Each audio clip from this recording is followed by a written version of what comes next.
उद्या आहे घटस्थापना आणि अगोदरच्या दिवशी इव्हिनिंगच्या वेळेस आम्ही इथे काही भाज्या वगैरे घ्यायला गेलो होतो। भाज्या वगैरे सगळ्या घेऊन झाल्या आणि बाजूला ना हे एक स्टॉल लागलं होतं। तर इथे घटस्थापनेसाठीच्या ज्या काही गोष्टी लागतात पूजेच्या तर त्या सगळ्या भेटत होत्या आणि मेन म्हणजे एकाच ठिकाणी सगळ्या अवेलेबल होत्या आणि त्या घेण्यासाठी बायकांची लगबग पण चालू होती। आता मी काही ह्या गोष्टी घेतल्या नाही, मी फक्त त्यातले फ्लॉवर्सच घेतले का ते पुढे सांगते। तर आज आहे घटस्थापना आणि माझा उपवास असतो, त्यामुळे मग मी फक्त माझ्यासाठी ड्रायफ्रूट शेक बनवला। इव्हिनिंगच्या वेळेस आर्यनसाठी नाचणीचं सूप बनवलं, ज्याची फुल रेसिपी एका शॉर्टमध्ये शेअर केली आहे, नक्की एकदा बघा।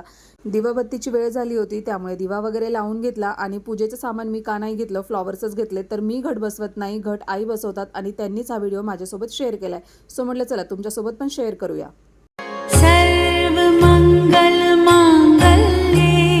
फर्स्ट क्रायवरून आर्यनसाठी दिवाळीला ड्रेस मागवला होता। आता यामधला मी कोणता ड्रेस ठेवला असेल हे पण मला कॉमेंट करून सांगा। भेटूया नेक्स्ट व्हिडिओमध्ये, चलो बाय।